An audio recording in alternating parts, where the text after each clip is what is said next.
कर्म उपासना हुई। तो कर्म करने से, कर्म तो एक प्रतिपादन करता है वेद हमारे लिए कि हमको क्या करना चाहिए, क्या नहीं करना चाहिए, कौन सा कब और किस तरह से कर्म करना चाहिए, इसका भगवान वेद ने हमारे लिए प्रतिपादन किया। कर्म के पिता का नाम वेद है। कर्म का जो पिता है वो वेद है। वेद से कर्म पैदा और कर्म के बिना हम एक क्षण भी नहीं रह सकते। भगवान ने गीता में कहा नहीं कश्चित क्षणम भी जातु तिष्ठत्य कर्म किए बिना एक क्षण भी नहीं रह सकते। जैसे हमारी पल के झपकना, ये भी कर्म है और ये स्वाभाविक कर्म है। इनको हम, इनके ऊपर हम बंदिश नहीं लगा सकते। जैसे हमारे शरीर में प्राण आना है, जाना है, शरीर में श्वासें आ रही है, जा रही है, इनको हम थोड़ी रोक सकते हैं। हम गहन निद्रा में होंगे तब भी हमारी श्वासें तो चलती रहेगी। तो कर्म अपने आप ही हमारे होता है, पर कर्म का मूल जो तात्पर्य वो ये है कि हमारा अंतःकरण शुद्ध हो। कर्म करने से हमारा अंतःकरण शुद्ध हो। और कर्म के बाद में जिसका नाम है वो है साधना, उपासना। उपासना हमारे अंतःकरण को स्थिर करती। समझ लो आज आप कैसे हो ये आपको देखना है। क्या आप नहाए कि नहीं नहाए, परिष्कृत हुए कि नहीं हुए। आज आपको कोई शादी ब्याह में जाना है तो आपको श्रृंगार करना है, तो हम अच्छे दिख रहे कि नहीं दिख रहे, ये देखने के लिए हमें किसके पास में जाना पड़ेगा? शीशे के पास, कांच के पास। जब हम आईने के पास में जाते हैं तो दर्पण हमको वो दिखाता जो नहीं, पर समझ लो दर्पण के ऊपर धूल है, मिट्टी है। तो धूल मिट्टी होने के कारण हमारा चेहरा शीशे में नहीं दिखेगा। तो पहले हमको धूल मिट्टी को हटाना पड़ेगा। धूल मिट्टी को हटाने के बाद में अगर शीशा हिल रहा होगा तब भी हमको नहीं दिखेगा। तो हमको शीशे को स्थिर करना है। अब वैसे ही हमारे अंतःकरण रूपी शीशे के अंदर हमको देखना है। तो कर्म के माध्यम से हमारे जन्म जन्मांतरों से जो कालीमा आ गई, धूल आ गई, उसको साफ करना कर्म कांड है। अब शीशा साफ हो गया पर वो हिल गया, तो उसको स्थिर करना उपासना। साधना उसी को बोलते हैं कि हमने उसको स्थिर कर दिया। हमारे जो मन के अंदर चांचल्य था, हमने साधना के माध्यम से उसको स्थिर कर दिया। हमारा मन एक क्षण में जब कर रहे हैं उससे धीरे धीरे हमारा मन स्थिर हो रहा है। पहले हम एक माला नहीं कर पाते थे, तो माला करने में भी 4 बार याद आता था, पानी रख दिया, ये हो गया, वो हो गया।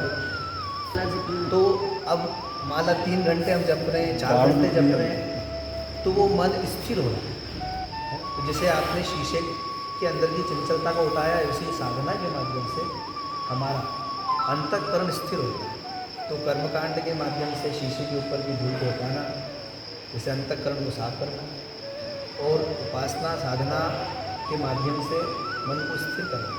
और ज्ञान कांड ये है कि आप शीशा जब स्थिर है, साफ है, तो आप अपने आप को देख लो, जो हो वो दिखोगे। ज्ञान वही है।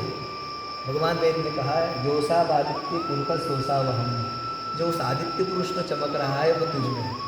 हम में और ईश्वर में कोई अंतर नहीं, और अभी हमको नहीं दिख रहा।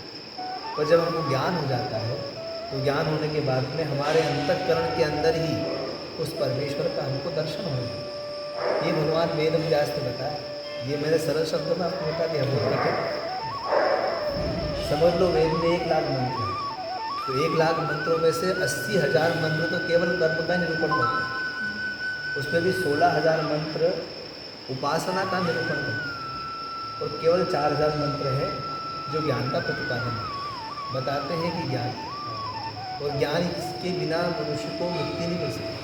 और उस ज्ञान का अधिकार प्राप्त होने के लिए कर्म करते हैं। कर्म से दूसरा क्या, जब हम कर्म करते हैं, आपने नाम सुना होगा, एक गुप्त एक है भगवान यमराज का जो बही खाता लिखते हैं, उसका नाम चित्रगुप्त। अब देखो मैं आपको बताता हूँ चित्रगुप्त किसको।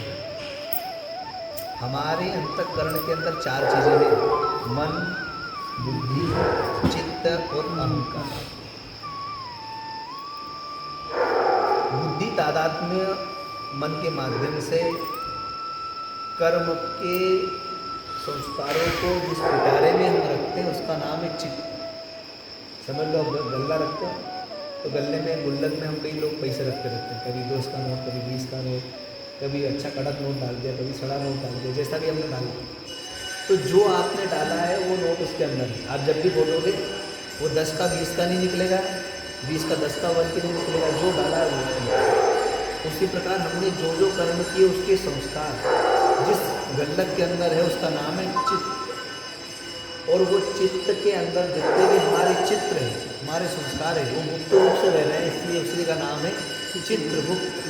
और कहीं नहीं, जब हम यहाँ से हमारे लोकांतर में जाते हैं तो कौन साथ में, वो चित्त के अंदर पिटारे के अंदर जो हमारे संस्कार पड़े ना, वो निकलेगा फिर उसके अंदर बने, वो पिटारा खुलता है सामने पर वो यमराज के सामने जाता है, आदमी कहाँ बचेगा। अरे अगर आपने 10 का नोट डाला रहा, आप बोले 20 का निकलेगा, कैसे निकलेगा, आप बोलोगे तो 10 का ही निकलेगा, क्योंकि आपने 10 का दिया। तो जो कर्म हमने किए हैं उसका कोई ज्ञाता हो चाहे नहीं, पर हम तो है ना, और हमारे द्वारा किए हुए कर्म हम भूल जाए। जैसे आपने गल्लक में पैसे डाले, भूल गया कि आपने 10 दिन पहले क्या डाला, और वो गल्लक नहीं भूली उसके पास में, हम भूल गए कर्म करके, पर हमारे चित्त के अंदर जो कर्म बढ़ गया, इसलिए चित्त के अंदर बढ़ गया तो फिर वो पिटारा बना।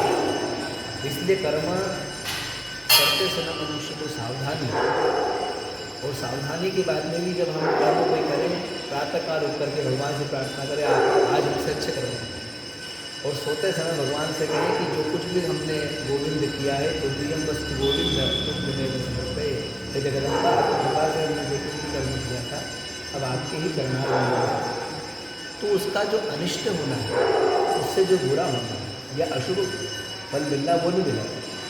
भगवान ने कहा कि तुम मुझे समर्पित कर दे कर्म, भगवान ने गीता में अर्जुन को कहा कि अगर मुझे समर्पित कर दिए तो समर्पित करने के कारण उससे जो अशुभ फल मिलना था वो तो समाप्त हो जाएगा, वरन शुभ फल मिले। जैसे समझ तो कांच है, अब वो सोने में बढ़वा के आपने पहन लिया तो वो हीरा बन के निकलेगा, लोग समझेंगे, उससे जानकार आदमी जान पाएगा कि ये कांच है, परंतु ट्राई करके तो क्या समझेगा सामान्य व्यक्ति का इसने हीरा ही करना, क्योंकि वो संगत का प्रभाव पड़ा। अगर आपने हमने अपने कर्म भगवान को अर्पित कर दिए तो अच्छी संगत में गए, इसलिए हमारे उसका अनिष्ट सब समाप्त हो गया और शुभ हो गया। जैसे शक्कर, भगवान उदाहरण देंगे, शक्कर मावे के साथ में मिल गई और तुम कहीं 600 रुपये किलो बिक रही, शक्कर की इतनी कीमत नहीं, पर मावे का संग है। अगर हमने अपने कर्म का संग भगवान के चरणों में समर्पित कर दिया तो वो अनंत गुना शुभ होगा, क्योंकि भगवान कभी भी अशुभ कर्म नहीं करते। इसलिए मनुष्य को अपने सारे कर्म भगवान के चरणों में रोज समर्पित कर दें, और ये मानना चाहिए, तो आज भी ये मानना है। अगर रात में सोते समय भगवान से कि ना जाने सुबह हो नहीं हो, इसलिए आपके चरणों में प्रणाम है और ये सारे कर्म आपके चरणों में समर्पित। दूसरा दिन हो तब भगवान से कहोगे देखो मेरे जैसे पापी के लिए कि आप अवसर दे रहे हो हमको शुभ कर्म करने के लिए, तो आप हमसे अच्छे करें, और फिर कुछ हो जाए तो अपने अशुभ कर्मों के लिए भगवान से माफ़ी मांगो। आज मनुष्य में क्या सबसे बड़ी समस्या हुई कि वो प्रायश्चित्त की भावना खत्म है, आत्मग्लानि नाम की जो भावना थी, पश्चाताप की भावना खत्म है। अगर हमसे कोई अशुभ कर्म हो जाए और हम उसके लिए माफ़ी मांग लें तो उसका कर्म का फल नहीं समाप्त हो।